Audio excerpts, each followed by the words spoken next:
بسم اللہ الرحمن الرحیم۔ پھر آپ علیہ السلام نے فرمایا ثم تکون فتنۃ الدہیماء، ایک اندھا فتنہ آ جائے گا۔ دہیماء، ایسا فتنہ جس کی کوئی سمجھ نہ جائے، کوئی سمجھ نہ لگے جس کی۔ آپ نے فرمایا پھر ایک اندھا فتنہ آئے گا، لا تدع احدا من هذه الامه الا لطمته لطمہ، اس امت کے ہر شخص کو وہ فتنہ تھپڑ مارے گا، یعنی اس فتنے کے اثرات اس سے امت کا ہر شخص متاثر ہوگا۔ فَإِذَا قِيلَ انقضت تمادت، جب یہ کہا جانے لگا کہ اب یہ فتنہ ختم ہو رہا ہے تو اس کے اندر مزید اضافہ ہو جائے گا، اس میں مزید اضافہ ہو جائے گا۔ موجودہ دور میں ایک آزمائش ہے کرونا کے نام پہ، واللہ اعلم، اللہ ہی زیادہ بہتر جانتے ہیں، لیکن یہ ان فتنوں میں سے ایک فتنہ لگتا ہے جس نے پوری دنیا کو ہلا کے رکھا ہے۔ آل ورلڈ متاثر ہوا اس فتنے سے، اس امت کے ہر شخص تک یہ فتنہ پہنچا ہے، اور ایسا اندھا فتنہ ہے کسی کو اس کی حقیقت کا کوئی پتہ نہیں، کسی کو کوئی اس حقیقت کا، جس سے پوچھو وہ کوئی نئی کہانی سناتا ہے، ڈاکٹروں سے پوچھو وہ کچھ بتاتے ہیں، حکومت کے عہدیداروں سے پوچھو وہ کچھ بتاتے ہیں، عوام الناس کوئی خبریں دے رہا ہے، کوئی خبریں دے رہا ہے۔ پھر اس کی ویکسین ہے، ڈاکٹر کہتے ہیں یہ امیون لیول بڑھاتی ہے، جنہوں نے استعمال کی ہے ہمارے اپنے جاننے والے، وہ کہتے ہیں کہ یہ امیون لیول ڈسٹرب کرتی ہے، اس سے بیماری بڑھتی ہے، کوئی کہتا ہے اس سے، کوئی کہتا ہے میں لگوا کے بالکل ٹھیک ہو گیا ہوں، کوئی کہتا ہے میں پہلے سے بھی کمزور ہو گیا ہوں، کوئی سمجھ نہیں آ رہی۔ برطانیہ میں ایک بندے نے کیس کیا کہ آپ اس کے کچھ سائنسی حقائق ہمیں دکھائیں، پروو کریں سائنسی طور پہ کہ یہ وائرس ہے، اور گورنمنٹ نے زور لگا لیا، اس کے سائنسی پروف نہیں دے سکی۔ اس بندے نے کیس جیتا ہے، برطانیہ نے لاک ڈاؤن ختم کر دیا ہے، اور کرونا کی کوئی ویکسینیشن نہیں، کوئی کچھ نہیں جناب، لاک ڈاؤن ادھر ٹوٹل ختم ہو گیا، ماسک پہننے پہ پابندی ختم ہو گئی، SOPs ختم ہو گئے۔ عجیب و غریب تماشا ہے۔ چائنا کہتے سب سے پہلے انہوں نے اس وائرس پہ کنٹرول پا لیا ہے، چائنا میں ابھی بھی ہفتے میں 5 دن کا لاک ڈاؤن چل رہا ہے، 2 دن وہ کام کرتے ہیں، 5 دن لاک ڈاؤن کرتے ہیں، کوئی سمجھ نہیں آ رہی۔ بڑی بڑی دنیا کی معاشی طاقتیں وہ ڈوبی بھی ہیں اور کچھ ابھری بھی ہیں، کچھ نئی معاشی طاقتیں بن گئی ہیں اور کچھ طاقتیں بالکل ڈوب گئی ہیں۔ ترقی پذیر ممالک وہ مزید ان کے حالات خراب ہو گئے ہیں، ترقی یافتہ ممالک وہ مزید ترقی پہ چلے گئے ہیں۔ تو یہ شاید یہی فتنہ ہو، عین ممکن ہے کوئی اس سے آگے بڑھ کے بھی آئے، کوئی اور ہو، لیکن اس فتنے کے حالات و واقعات سے لگتا ہے کہ نبی صلی اللہ علیہ وسلم کا اشارہ شاید اسی فتنے کی طرف تھا کہ ایک اندھا فتنہ ہوگا، اس امت کے کسی شخص کو نہیں چھوڑے گا، ہر کوئی متاثر ہوگا اس سے، کسی بھی انداز میں متاثر ہو سکتا ہے۔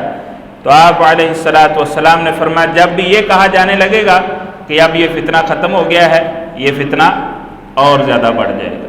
جی کرونا کی پہلی ویو ختم ہوگی، لوگ کہتے چلو جان چھوٹی، انہوں نے کہا جی دوسری ویو آ گئی ہے، وہ چھوٹی جان، انہوں نے کہا جی تیسری ویو آ گئی ہے، اس سے جان چھوٹی، انہوں نے کہا چوتھی ویو آ گئی۔ یہ سلسلہ کئی سالوں تک جاری رہے گا، یہ یاد رکھیں، یہ کرونا کا سلسلہ کئی سالوں تک جاری رہے گا، یہ ایسے ہماری جان چھوڑنے والا ہے نہیں۔ جب تک تباہی پھری نہ دنیا میں تب تک لوگوں نے باز آنا نہیں ہے۔ آپ علیہ السلام نے فرمایا یصبح الرجل فیہا مؤمنا ویمسی کافرا، جب ایسے فتنے آئیں گے بندہ صبح مومن ہوگا، شام کو کافر ہوگا، صبح اس کے اندر ایمان کی رتی ہوگی، شام کو اس سے بھی فارغ ہو جائے گا، شام کو مومن ہوگا، صبح فارغ ہوئے گا۔ تو آپ علیہ السلام نے ان فتنوں کا بھی تذکرہ کیا ہے۔ اسی طرح پیارے پیغمبر علیہ السلام نے، اگر یہ وہی فتنہ ہے اللہ ہماری اس سے حفاظت فرمائے، اور اللہ رب العالمین جتنے بھی فتنے آئیں ظاہری ہوں یا چھپے ہوئے ہوں، اندھے ہوں یا نظر آنے والے ہوں، جتنے بھی فتنے ہوں جو ہماری دین یا دنیا کو متاثر کرنے والے ہیں، اللہ ہم سب کو ان فتنوں کی لپیٹ سے محفوظ فرمائے۔ اللہ کے علاوہ کوئی حفاظت نہیں کر سکتا، اس لیے ہم صرف اپنے رب سے ہی درخواست کرتے ہیں کہ ہمارا رب ہمیں فتنوں میں مبتلا ہونے سے محفوظ فرمائے۔ پھر اسی طرح قیامت کی علامات میں سے آپ علیہ الصلاۃ والسلام نے چاند کے سائز کا بڑا ہونا بیان کیا ہے کہ چاند کا سائز بڑا ہو جائے گا۔ حضرت ابو ہریرہ رضی اللہ تعالیٰ عنہ بیان کرتے ہیں کہ آپ علیہ الصلاۃ والسلام نے فرمایا من اشراط الساعہ انتفاخ الاہلہ حتی یری الہلال للیلۃ فیقال هو ابن لیلتین۔ آپ نے فرمایا چاند بڑا ہو جائے گا حتیٰ کہ پہلی رات کے چاند کو دیکھ کے کہا جائے گا کہ یہ چاند پہلی کا نہیں دوسری کا لگ رہا ہے۔ اور یہ فتنہ عین ممکن ہے صرف ایک دفعہ ہی ہو، عین ممکن ہے ہمیشہ کے لیے چاند کا سائز بڑھ جائے، یہ اللہ رب العالمین ہی اس کے بارے میں بہتر جانتے ہیں۔ اسی طرح آپ علیہ الصلاۃ والسلام نے قیامت سے پہلے فرمایا کہ مال غنیمت اس پہ بندہ خوش نہیں ہوگا، اور جو وراثت ہے وہ تقسیم نہیں ہوگی، اس کی تقسیم ختم کر دی جائے گی۔ سیدنا عبداللہ بن مسعود رضی اللہ تعالیٰ عنہ اس روایت کے راوی ہیں، آپ علیہ الصلاۃ والسلام نے فرمایا ان الساعہ لا تقوم حتی لا یقسم میراث، قیامت اس وقت تک نہیں آئے گی حتیٰ کہ میراث وہ تقسیم نہیں ہوگی۔ یہ ضروری نہیں کہ میراث کوئی بھی تقسیم نہیں کرے گا۔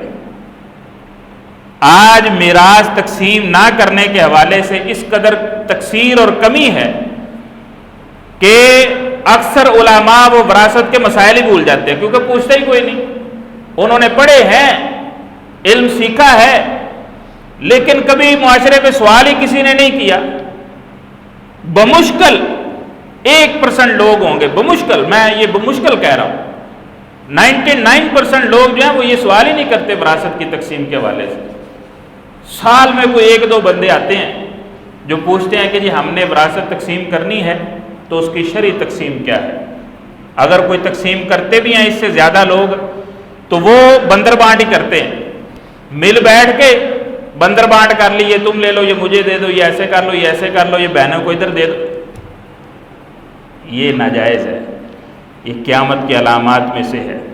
بہنوں کا حق کھانا تو بھائی اپنا فرض سمجھتے ہیں، پھوپھیوں کا حق کھانا، بیٹیوں کا حق کھانا، یہ اپنی ذمہ داری سمجھ لیا گیا ہے۔ حالانکہ حق دینا بہتر ہے، حق لینا نہیں۔ اور معاف بھی کس طرح کرواتے ہیں، ٹھیک ہے لینا ہے تو لے لو، پھر پراواں دے منہ تو گئی ہے نا، وہ سوچتی ہے بیچاری کہ چلو بھائیوں کے گھر میں آنا جانا لگا رہے گا، ماں باپ کے بعد یہی میرا سہارا ہے، یہی میرا پیکا ہے، وہ جناب سارا کچھ اپنے حق حقوق معاف کر دیتی ہے، اور بعد میں کہتے جی بہنوں نے اپنی خوشی سے چھوڑ دی ہے۔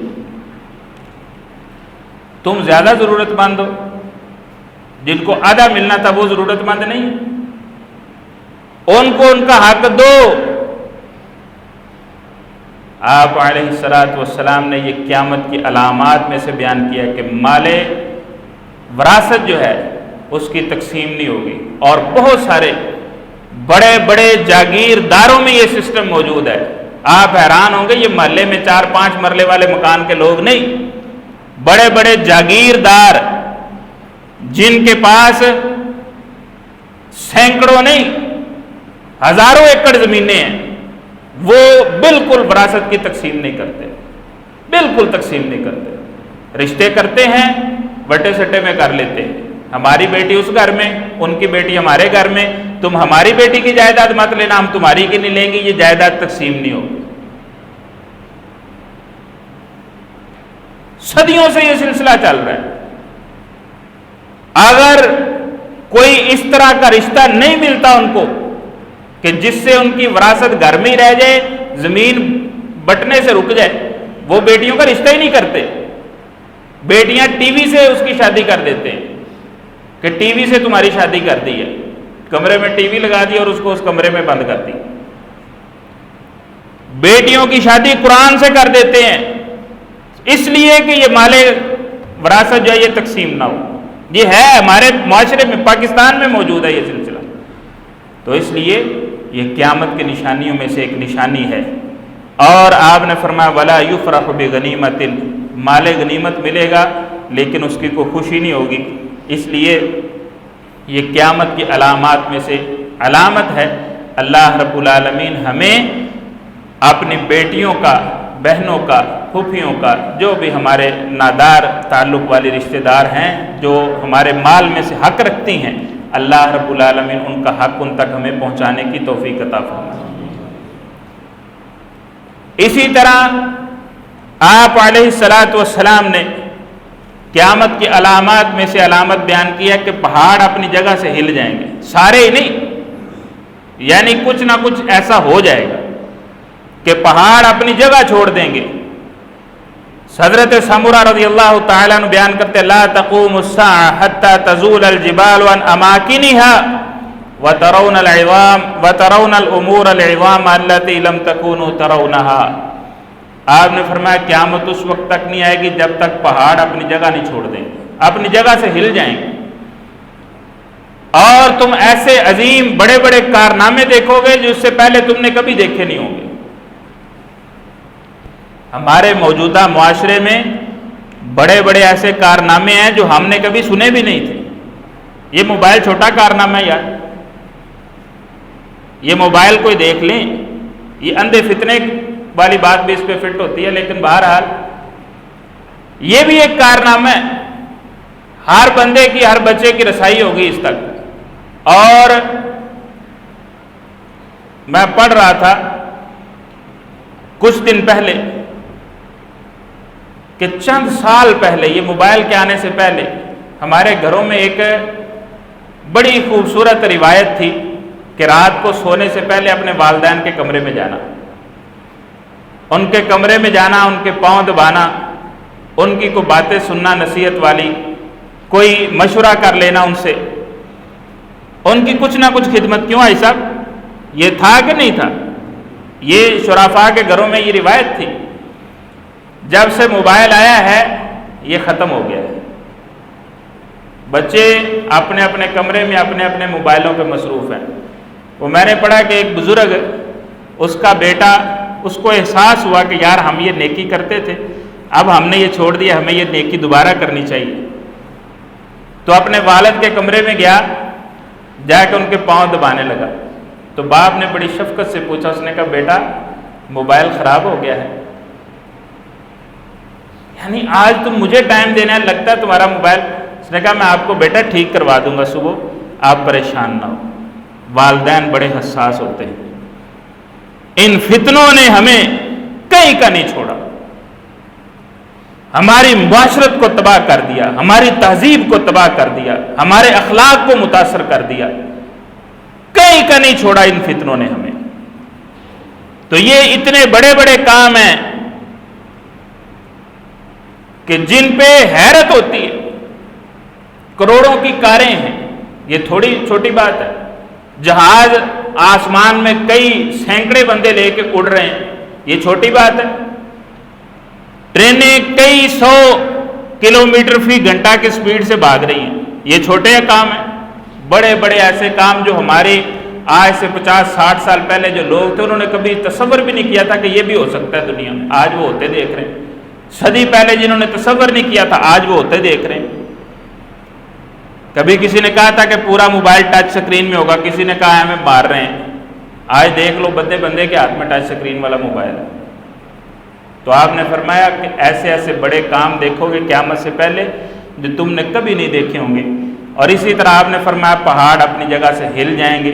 اس کے 2 چیزیں ہیں، یا تو پہاڑ خود بخود اپنی جگہ سے ہٹ جائیں گے، اور یہ ماضی میں بھی بڑا ہوا ہے، موجودہ دور میں بھی ہو رہا ہے کہ لینڈ سلائیڈنگ ہوتی ہے، پورا پہاڑ ہی گر جاتا ہے اور وہ ساتھ اپنے روڈ کو بھی بہا کے کہیں کا کہیں لے جاتا ہے. یہ لینڈ سلائیڈنگ دنیا میں کئی جگہوں پہ ہوتی ہے، پہاڑ اپنی جگہ چھوڑ دیتے ہیں. نمبر 2، ہم خود کاٹ کے ان پہاڑوں کو سائڈ پہ کر دیتے ہیں، اور اس پہ دنیا کے اندر بڑی بڑی ترقی یافتہ ممالک اور ترقی پذیر ممالک میں بھی حتیٰ کہ پورے پہاڑ اور کئی کلومیٹر تک ان کی کھدائی کر کے ان کے اندر ٹنلز بنا دی گئی ہیں، روڈز بنا دیے گئے ہیں، سڑکیں بنا دی گئی ہیں، ٹرینوں کے گزرنے کے راستے بنا دیے گئے ہیں، پہاڑوں کو اندر سے کاٹ تراش کے اس کے اندر جناب جہاز کھڑی کرنے کے راستے بنا دیے گئے ہیں۔